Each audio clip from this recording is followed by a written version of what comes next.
খাদ্যরসিক বাঙালিদের জন্য বিরিয়ানি মানেই একটা অমৃত। অন্যান্য কোনো দেশে এত বিরিয়ানি লাভার আছে কিনা আমি বলতে পারবো না, তবে বাঙালিরা কিন্তু বিরিয়ানি খাওয়ার জন্য বেস্ট। কাল রেস্টুরেন্টগুলোতে কিন্তু বিরিয়ানি মাস্ট বি থাকে, আর তাদের মোস্ট সেল আইটেম কিন্তু বিরিয়ানি।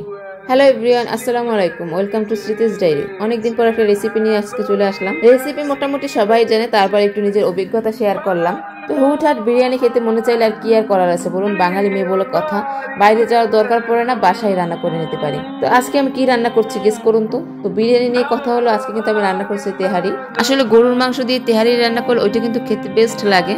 তবে যাদের গ্যাস্ট্রিকের সমস্যা আছে এবং অন্যান্য সমস্যা আছে তারা কিন্তু বাইরের খাবার খুব একটা খেতে পারে না। তো আমার হচ্ছে সেম অবস্থা, আমার যেহেতু গ্যাস্ট্রিকের প্রচুর প্রবলেম, সাথে আমার বাচ্চাদেরও, তো এই জন্য আমি বাইরের খাবার অতটা প্রেফার করি না। এছাড়া ডক্টর আমাকে বাইরের খাবার খেতে নিষেধ করেছে, কারণ বাইরে তেল মশলাযুক্ত খাবার খাওয়া স্বাস্থ্যের জন্য অনেক বেশি ক্ষতিকর। তো বাইরে না খাই তো একেবারে না খেলে তো আর চলছেই না, তাই ভাবলাম বাসায় আজকে তেহারি রান্না করে ফেলি। দুনিয়ায় সব ভালো খাবারগুলোতেই রেস্ট্রিকশন আসে কেন বলুন তো? এই যে এত মজার মজার বিরিয়ানি, তেহারি, চিকেন ফ্রাই, তারপরে ফুচকা, চটপটি, এসব মজার মজার খাবারই দেখবেন ডক্টর আপনাকে খেতে নিষেধ করবেন। তার বদলে আপনাকে খেতে বলবে কি? শসার জুস, করলার জুস, পারলে নিম পাতা বেটে তার জুস। এইসব অখাদ্যগুলো খেলে নাকি শরীরের অনেক বেশি উপকার হয়। না ভাই, আমার শরীরের এত উপকার করার দরকার নাই। আমার শরীরের চাইতে আমার আত্মার শান্তি বেশি দরকার। শরীরটা তো একসময় মরে যাবে, পচে যাবে, আত্মা তো ঠিকই বেঁচে থাকবে।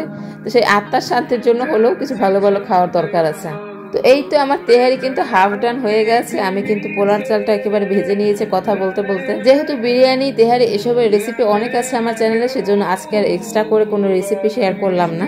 তো এই তো আমি এখানে অল্প তেলে চালটা ভালো করে ভাজা ভাজা করে নিয়েছি। তেল আমি এখানে অল্পই দিয়েছি, কারণ বেশি তেল দিলে কিন্তু শরীরের জন্য অনেক বেশি ক্ষতিকর। তো তারপর আমি এখানে গোশ দিয়ে দিয়েছি, পানি দিয়ে দিয়েছি, তারপর আমি চুলাটাও পরিবর্তন করে ফেলেছি। অনেকেই হয়তো ভাবতে পারেন এখানে চুলা পরিবর্তন করার কারণটা আসলে কি। আসলে রান্না কিন্তু শুধু মশলাপাতিতে তৈরি হয়, এটা ভাবলে আপনি ভুল করবেন। রান্না ভালো করতে হলে কিন্তু সঠিক তাপ, সঠিক সময়ের দরকার আছে। তো আমার ইন্ডাকশন চুলাটা এক সাইড একটু বেশি তাপ আসে, আর এক সাইড একটু কম। তো সেজন্য ভাবলাম যেহেতু বিরিয়ানি রান্না করছি, এত রিস্ক নিয়ে লাভ নেই, সেজন্য আমি এখানে সরাসরি গ্যাসে বসিয়ে দিয়েছি বাকিটা। আর যে কোনো রান্না কিন্তু গ্যাসে একদম পারফেক্ট হয়, সেটা আপনি অন্য যেখানেই রান্না করেন না কেন, গ্যাসে কিন্তু একদম পারফেক্ট হয়। তো দেখুন আমার তেহারি কিন্তু এখানে পুরোপুরি হয়নি, এখানে 80% ডান হয়ে গেছে। তো আমি এখানে কয়লার ফ্লেভার অ্যাড করার জন্য এখানে একটা কয়লা পুড়িয়ে নিচ্ছি। কেন জানেন, আমার সবকিছুতে একটু পোড়া পোড়া ফ্লেভার হলে খুব ভালো লাগে। সবার এমনটা হয় কিনা সেটা অবশ্যই জানাবেন। নাকি আমার একারে এইসব আজগুবি ফ্লেভার পছন্দ, সেটা আমি নিজেও জানি না। তবে কয়লার গন্ধ, নতুন বাসা রং করার গন্ধ, এইসব আমার আসলে কেন জানি খুব ভালো লাগে।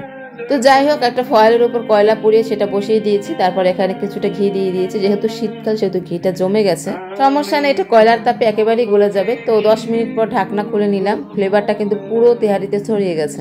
আপনারা বাসায় তেহারি বা বিরিয়ানি রান্না করলে অবশ্যই একটু কয়লাতে রাখার চেষ্টা করবেন, কারণ কয়লার যে আলাদা ফ্লেভার, এটার জন্য কিন্তু বিরিয়ানি বা তেহারি খেতে কিন্তু দ্বিগুণ ভালো লেগেছে। তো এই তো আমার রান্না অলমোস্ট ডান, এখন খাওয়ার পর্ব চলবে। তো আমি খেতে থাকি আর সবার থেকে বিদায় নেই। সবাই ভালো থাকবেন, সুস্থ থাকবেন, দেখা হবে নেক্সট কোনো ভিডিওতে। ধন্যবাদ।